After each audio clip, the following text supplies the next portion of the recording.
આજે પોષ વદ 13 છે, સોમવાર છે, 27/1/2025 વર્ષ છે.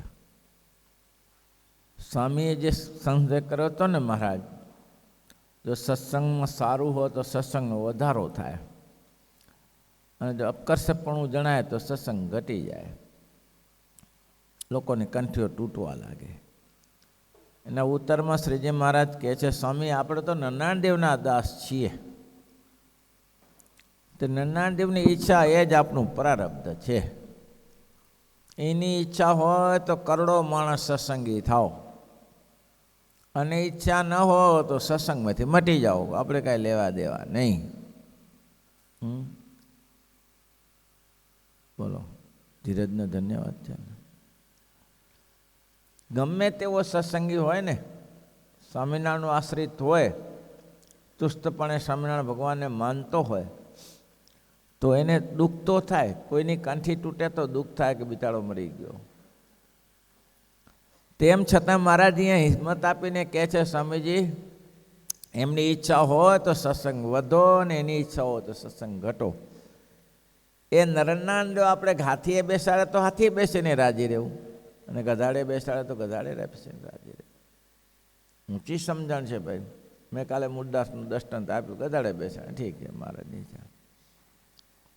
એમની મરજી તે જ આપણી મરજી. મોટા સંતો કરી ગયા ને. આ સુકાનંદ સાહેબ પુસ્તક લખીને ફાડીને ફેંકી દીધું, તો મહારાજને કીધું, મહારાજ કે તમને કીધું, મહારાજ એમાં શું થાય? તમે વાંચીને રાજી થાઓ કે ફાડીને રાજી? તમને રાજી કરવા છે, કોઈ બીજો ઈરાદો નથી. ભગવાનને રાજી કર્યા સિવાય બીજો કોઈ ઈરાદો. પ્રત્યક્ષ સમકાલીન એટલો મહિમા હતો ભાઈ.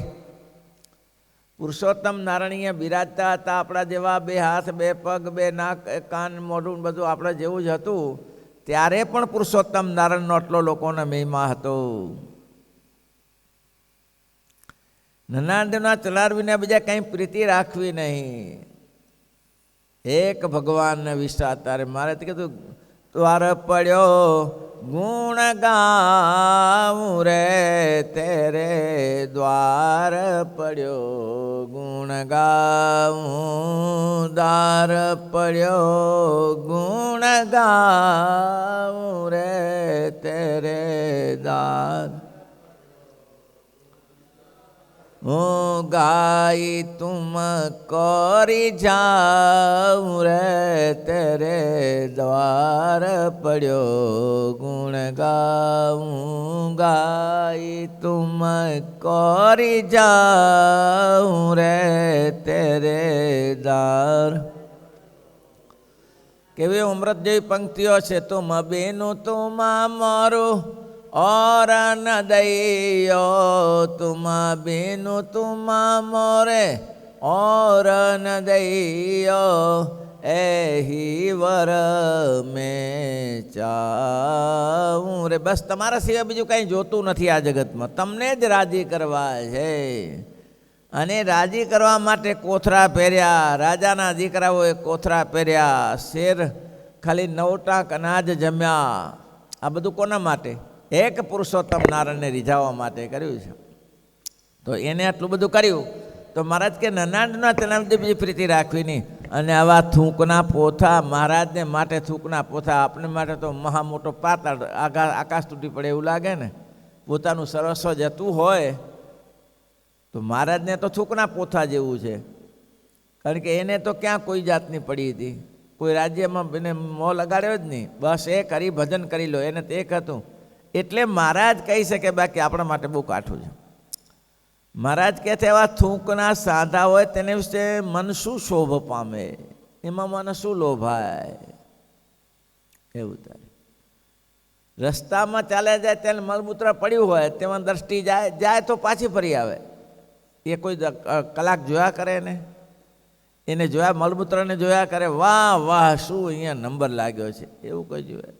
એમાં શું જોવા જેવું? દ્રષ્ટિ જાત પાછી પડ્યા.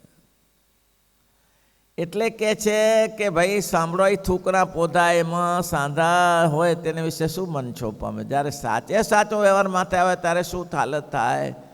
આ સાચો કયો વ્યવહાર હાથમાં આવશે? આનાથી મોટો ગામના ગ્રાસ જાય નથી મોટો. છતાંય મહારાજ કહે છે જ્યારે આપત્તિ આવે ત્યારે ખબર પડે. અને જેનું મન ક્ષોભ પામે ત્યારે સાચો સહયોગ સગત વ્યવહાર માથે આવ્યો હોય ત્યારે આપણા પતિ જે નરનારાયણ દેવ તે બોરસીના ઝાડ નીચે બેસે છે, બોર ખાઈને રહે છે. બોલો, રાજાધિરાજ છે, રાજાધિરાજ છે છતાં બોર ખાઈને જીવે છે. મોટા મોટાએ આ જ કર્યું છે, મોટા મોટાએ આ જ કર્યું છે. જેટલા મોટા થયા ભક્તિવલ્લભ સ્વામીને મેં કીધું ને, એક મગફળીનો ખોબો ભરીને સવારથી સાંજ સુધી મગફળી ફોતરાવાળી, એમાંથી જેટલા દાણા નીકળે એમાંથી સવારથી સાંજ સુધી ચલાવવાનું, બીજું કોઈ ખાવાનું નહીં. એટલે કે છે કે બસ મોટા મોટા સંતોએ આવું અનુકરણ કર્યું કે ભગવાન જો તપસ્વી રહ્યા છે તો, અને હાક કેવી વાગે, દુનિયામાં જે બોલે તે સત્ય થાય, બોલે તે સત્ય થાય, વચન ખોટું ના પડે, છતાં પોતે ભગવાનને રાજી કરવા માટે આ કર્યું. કે આપણે કેમ કર્યું તો કે નરનારાયણ દેવ ભગવાન બોરા ખાઈને રહેતા હોય તો આપણે શુક્રા જલસા કરીએ. અને આપણે તો ભગવાનના ભક્ત છીએ, દાસ છીએ. પતિવ્રતા સ્ત્રી હોય એ ઘરના દાગીના વસ્ત્ર આભૂષણ ભોજન બધું બનાવે ને, ટન બનાવે. પછી એ ભોજન શું કરે, પતિ પહેલાં જમી લે કે ન જમી લે? સરસ બનાવ્યું હોય, સ્વાદ આવતો હોય, સુગંધ આવતી હોય, જમી ના લે? ચાખી તો લેવું જ પડે ને ભાઈ, કેવું છે. આપણે બાને ચાખીએ કે ભાઈ આ કેમ તમે ખાધું, તો કે મહારાજને એવું ખવડાવાય નહીં, જોઈને ખવડાવવાનું, પણ પોતાનો સ્વાદ પોસાઈ લેવાનો ભાઈ. શ્રીજી મહારાજને બાને નરનારાયણ દેવ જો બોર ખાઈને રહેતા હોય તો આપણે દાસ છીએ, તો દાસનું લક્ષણ શું? સ્વામીની આજ્ઞામાં વર્તવું, સ્વામી જે કેમ કરવું. બોરા ખાવો પડે, કોઠા બોરા ખાવો પડે તો કોઠા ખાઓ. મારા પ્રભુ રાજી શેમાં છે? પતિવસ્તા સ્ત્રી દાગીના પહેરે, વસ્ત્ર અલંકાર આભૂષણ બધા ધારણ કરે, પણ પતિથી વધારે રાખે? પતિથી વધારે શું? પતિ શું કંઠમાં ગળમાળા પહેરે, વરમાળા પહેરે? તો એ તો સ્ત્રીને જ પહેરવાનું હોય. અને પતિ શું હાથમાં બંગલીઓ પહેરે? એ ભાઈ એ ના પહેરે. તો એમ કેમ પોતાના પતિથી ઓછું રાખવાનું? એટલે કે પતિની આજ્ઞામાં રહેવાનું, પતિ જે વસ્તુ આપે તેનાથી સ્વીકાર કરી લેવાનો, અને બસ ભગવાનને વચન છે એમ સમજીને એ વસ્તુને પૂરું કરી દેવાનું. પછી એ સમય એવું ન વિચારવું કે આ શું મળ્યું, આનાથી શું લાભ થાય. સાદગીમાં લાભ છે, સંપત્તિમાં લાભ નથી. એટલે જ ભગવાન નરનારાયણ દેવ ચારે બાજુ વિશ્વ વ્યાપી છે. આપણે દાસાનું દાસ છીએ, અને પોતાના પતિ કરતાં ઘરના વસ્ત્ર અલંકાર આદિ જે છે તે પતિથી વસ્તુ ન્યૂન રાખે, પણ અધિક રાખે નહીં. તેમ આપણા પતિ જે શ્રી નરનારાયણ, તે થકી આપણે પણ સંસારિક સુખ ન્યૂન રાખવું જોઈએ. કેવી રીતે ન્યૂન રખાય? આપણે પોતાના પતિ ભગવાન છે, નરનારાયણ દેવ છે, એના થકી આપણે પોતા આપણું સુખ ન્યૂન રાખવું જોઈએ. કેવી રીતે ભગત રખાય? છોકરો પરણાવે તો ઘનશ્યામ મહારાજની પહેલી ભાવના કરે, ખ્યાલ આવી કે મહારાજને વાઘા વસ્ત્ર બનાવી દઈએ, પછી આપણે આપણું કામ કરીએ. હા, કોઈ પણ સત્કર્મ કરવું અત્યારે પેલા પોતાના ઈષ્ટદેવને સમર્પિત કરે કે આપણા વસ્ત્ર નવા લાયા તો ભગવાનને સ્પર્શ કરાવવાનો, પછી મહારાજ પહેલાં પહેરે. મહારાજ પહેલાં પહેરે. વસ્ત્ર આભૂષણ અલંકાર છે એ ભગવાનને ધરાવેલા પહેરો, એટલે કે ભગવાનના પ્રસાદ રૂપે પહેરો. મહારાજનો પ્રસાદ છે આ લાભ ન મળે એમ પ્રસાદ લેવાનો. પણ તમે આભૂષણ માટે ના પહેરો, શણગાર માટે ના પહેરો. તમે સારા રીતે શણગારો, અને એ કંઠમાં એક દોરો લઈ આવ્યો, રબારી નથી લાવતા બધા મોટા મોટા દોરા ભેંસોને બાંધવાના, બધી દોરા લાવે બધા ભેંસોને બાંધવાના, પોતે બાંધી દેતા હોય સોનાનો, પેલા લોખંડના હોય, સોનાના હોય. તો એ દોરો બાંધે, આ બાંધે, તે બાંધે, એના કરતાં પોતાના પત્ની અધિક સુખ માનવું ના જોઈએ. ન્યૂન રાખે પણ અધિક રાખે નહીં. તેમ આપણા પતિ જે નરનારાયણ દેવ થકી ભગવાન આપણે પણ સંસારિક સુખ ન્યૂન રાખવું જોઈએ. જેટલા કંઈ ભગવાનની વાસ્તે સારા સારા પદાર્થો ઈચ્છવા તે તો ભગવાનના ભક્તિ કરી નિષ્કામી થઈને ઈચ્છવા તો ઠીક છે. લ્યો, એ જ કીધું ને, જેટલા કોઈ પદાર્થ ઈચ્છીએ તે પહેલે ભગવાનને ધરાવવાનું. નિયમ તેવો છે, સમર્પિત હો તો. નાનબાઈને જે કરી ગયા છે તે સારા દીકરાઓ ઠાકોરજીને અને કંઈ ના ચાલે એ તમારે ત્યાં. વાહલી વસ્તુ ભગવાનને આપવી, સાટા પેંડા બરફી. તમારા ઘરમાં છોકરી પરણતો હતો, સાડી માતાજીને આપી. તમારો છોકરો પરણતો હતો, શર્ટ ને એવું મહારાજને પહેરીને વાઘા વસ્ત્રમાં કામ લાગે એવી વસ્તુ આપી, વાઘા મહારાજને કરી આપવા. તો તમારી ભાવના સાચી કે પહેલું ભગવાનનું થાય પછી આપનું થાય, પછી પહેલું ભગવાનનું થાય. એટલે તો ગુંદાળાના મુરજી ભગત દર્શન આપ્યું ને 4 વાગે જાન નીકળવાની, 4 વાગે જાન નીકળવાની. અને ભગત પૂજા કરવા ગયા, એમનો છોકરો ભગત પૂજા કરવા ગયા.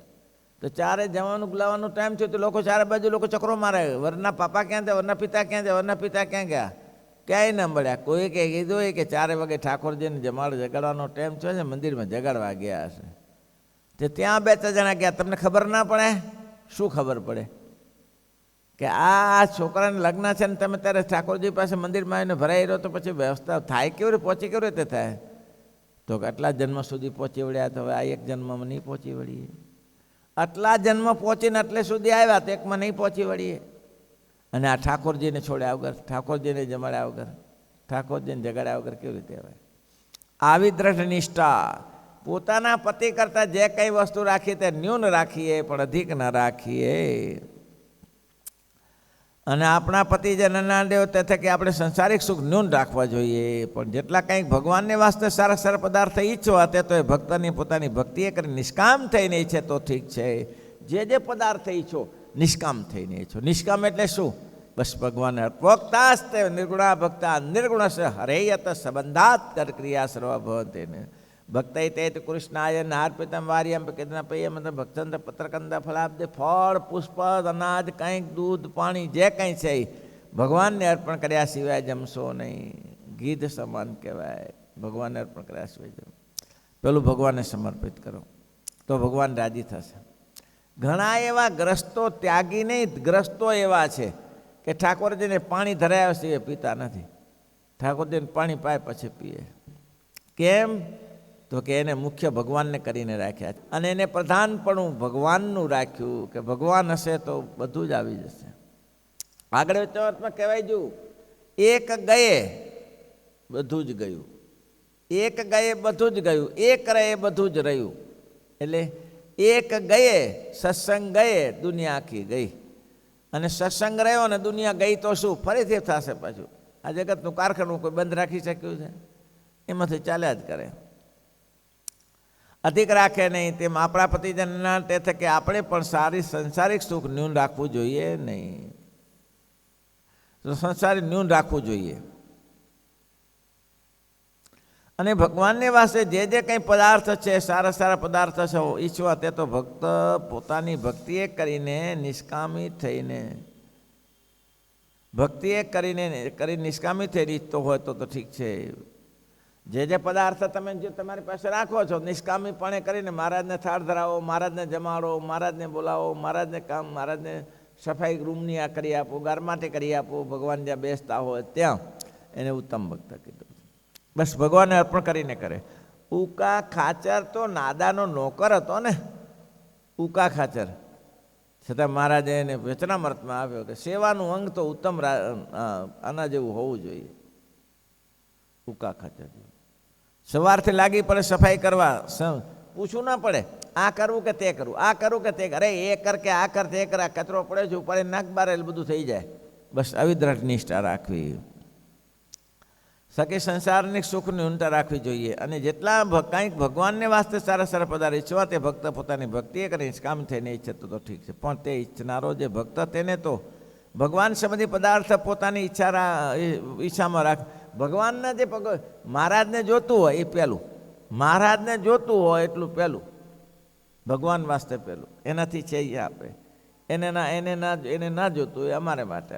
પેલા સંત એટલા 12 દિવસના બીમાર હતા, ચાલી શકતા નહોતા. રઘુજી મહારાજ લઈ જા, રોટલો બનાવ્યો. તરત બ્રહ્મચારી આવ્યા કે મહારાજને રોટલો ખાઓ તો તમે લઈ જાઓ, તમે લઈ જાઓ. હવે હાલી ન શકે, બેસી શકે એવા નથી. પણ મહારાજને રાજી કરવા પહેલાં મહારાજ અને પછી આપણે. એટલે મહારાજે આ વચનામૃત બોડી છેડ્યું છે. મહારાજ કે હંમેશને માટે નિમ્ન રહેવું, ઉપર ના રહેવું.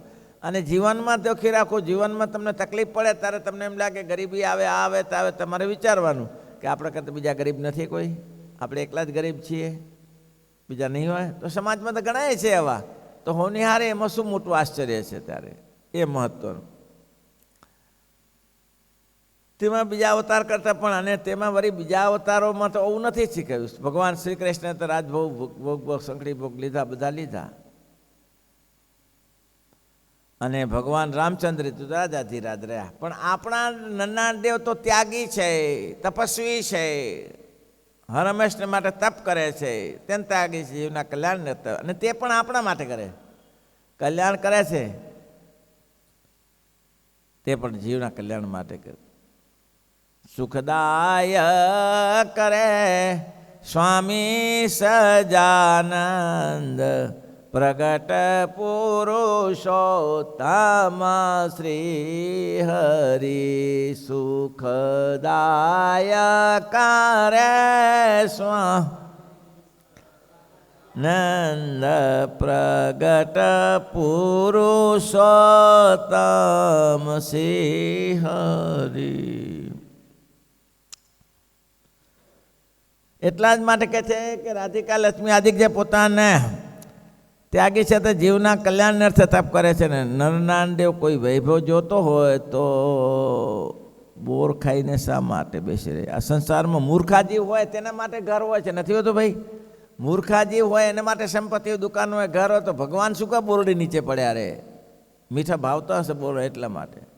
ભગવાનને ભાઈ ખાટા મીઠા બોરા, ચણી બોરા બહુ ભાવતા હતા, એટલા માટે બોરડી નીચે બેસી ગયા. ભગવાન કાંઈ ખાવા માટે બેઠા નથી, એ ભક્તના હિત માટે જ બેઠા છે. ભક્ત કેમ રાજી થાય એના માટે બેઠા. તેમાં પણ બીજા અવતાર કરતા આપણા પતિ જે નરનાનદેવ, તે તો અત્યંત ત્યાગી છે ને જીવના કલ્યાણ અર્થે તપ કરે છે. ત્યાગી છે, નિષ્પૃહ છે. બરફમાં રહે છે, આપણે ત્યાં ઠરી ન જઈએ તો બરફમાં રહે છે, બરફ આઝાદી પહાડમાં રહે છે, શાંતિથી રહે છે. વૈભવ જોતો નથી, એટલે જીવના કલ્યાણને તપ કરે છે. નરનાનદેવનો કોઈ વૈભવ જોતો હોય તો બોર ખાઈને શા સારું જીવે? સંસારમાં મૂર્ખ જીવ હોય તે પણ ગામગ્રાસ રાખે છે. વૈભવ જોતો હોય તો આમ બોર ખાઈને શા માટે જીવે? વૈભવ જોતો જાવો જલાલની હરિભક્ત જજમાનને વશ કરવા પડે, એની પાસે જવાનું, બેસવાનું, અને એને જમાડવાના, ખવડાવવાના, પીડવાના, આ બધું ચાલે જ છે ને? તે નહીં ચાલતું. સંસારમાં મૂર્ખાજી હોય તે પણ સંસાર ગામગ્રાસ ભોગવે છે. તો નરનાનદેવને સાક્ષાત ભગવાન છે. તે જો અમને કંઈ જોતું હોય, એમને કંઈ જોતું હતું, વધુ નહીં પણ 2-4 ગામડા તો વસાવી લે, 2-4 ગામ ઉપર કબજો કરી લે. હો કે આખું રાજ્ય છે, આ 4 ગામ હું રાખીશ, આ 4 ગામ હું રાખીશ.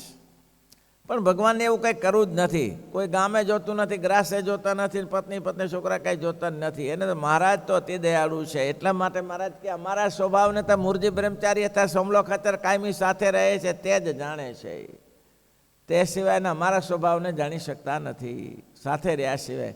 કોઈ મોટા પુરુષના સ્વભાવને ના જાણી શકીએ તો મહારાજના પુરુષોત્તમ નામના સ્વભાવ ક્યાંથી જાણી? કેવો એરાદો ભગવાનનો છે, તમે સ્વભાવને જાણી ન શકો. ને ભગવાનની ઈચ્છા કરીને જેવી રીતે સત્સંગની વૃદ્ધિ થતી જાય તેવી રીતે રાજી રહેવું. જેમ થાય તેમ રાજી રહેવું. રાજી એટલે આપણે ઘરમાં છોકરા હોય અને મારા ના કરે, નાહી ધોઈને પૂજા ના કરે તો રાજી રહેવું, કેમ અત્યારે કોલેજનું ચાલતા. એ તો નવડાવા ધોળા ત્યાગ કરીને મૂકવાના કે જા ભાઈ બીજી સ્કૂલમાં, એકની બંધ હશે બીજી સ્કૂલ ભણાવશે, તારે કરવું જરૂરી છે. ગામ પર ભગવે છે તો નરનાનદેવ સાક્ષાત ભગવાન છે. તો જે એમને કંઈક જોઈતું હોય તો વધુ નહીં પણ 4 ગામડા તો વસાવી બેસે, પણ ભગવાનને કંઈ જોઈતું નથી. માટે આપણા સ્વામી જ્યારે એવા ત્યાગી છે તો આપણે તો એના થકી વિશેષ ત્યાગી રહેવાનું. મહારાજ છે ને નરનાનદેવ બોરા ખાય તો આપણે શું કરવાનું? ભાઈ નરનાનદેવ ત્યાગી છે, બોરા ખાય છે, તો આપણે શું ખાઈએ? ધૂળ ફાંકીએ? શું ખાવાનું? નરનાનદેવ ભગવાન બોરા ખાઈને રહે છે, કેમ? અત્યંત ત્યાગી છે. તો એના કરતાં આપણે ન્યૂન સુખ રાખવું, તો આપણે શું કરવું? બોલો કરું શું?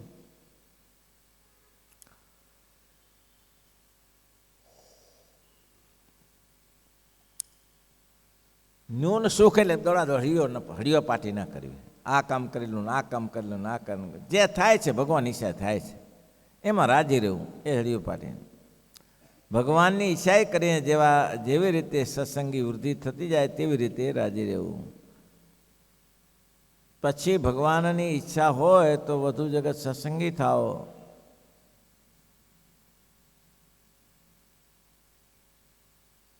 એવી રીતે સત્સંગની વૃદ્ધિ થતી જાય તેવી રીતે જ રાજી રહેવું. પાછું આવું કીધું. બોલો, એક બાજુ એવું બોલ્યા ને, નનાદેવની ઈચ્છા હોય તો સત્સંગ ઘટો અને નનાદેવની ઈચ્છા હોય તો સત્સંગ વધો. આવું બોલ્યા. અહીંયા શું બોલ્યા? અહીં શું બોલ્યા? નનાદેવની ઈચ્છા હોય તો સત્સંગ વધો અને ઈચ્છા ન હોય તો ઘટો. હર્ષોક કરવા જેવું નથી. તો અહીંયા એવું કેમ કીધું? વિશેષ ત્યાગી રહેવું. અને જો ભગવાનની ઈચ્છા એ કરીને જેવી રીતે સત્સંગની વૃદ્ધિ થતી જાય તેવી રીતે રાજી રહેવું. પછી ક્યાં સત્સંગની વૃદ્ધિ થતી જાય? પણ કે ગમે તે ઉપયોગ આવી જાય પણ મહારાજને રાજી કરવા માટે તમારે બધું કરવું, તે સિવાય બીજું કરવું નહીં કાંઈ. અને ઈચ્છાએ તો સર્વે સત્સંગી મટી જાઓ પણ કોઈ રીતે હર્ષશોક મનમાં ધારવો નહીં. એની ઈચ્છાનો કંઠી તોડીને ભલે હાલે જાય ને, આપણે શું લેવા દેવા? અલ્યા ભણ એમાંથી હીરા નીકળી આવે ભાઈ. શંખલા ભર્યા હોય ને એમાંથી કોઈ હીરો નીકળી આવે, એ હીરાનું કામ થઈ જાય. જે એવો નીકળી આવે ને ખબર ત્યાગ ભાગની ખબર પડે. બાકી મહારાજ કે હર્ષશોક થાય નહીં. મોટા પુરુષ રામાનંદ સ્વામી ગયા ત્યારે મહારાજ કે બધા રડતા હતા. એક રઘુનાથ મજામાં હતો. રઘુનાથ કોણ? રઘુનાથ કોણ? હા,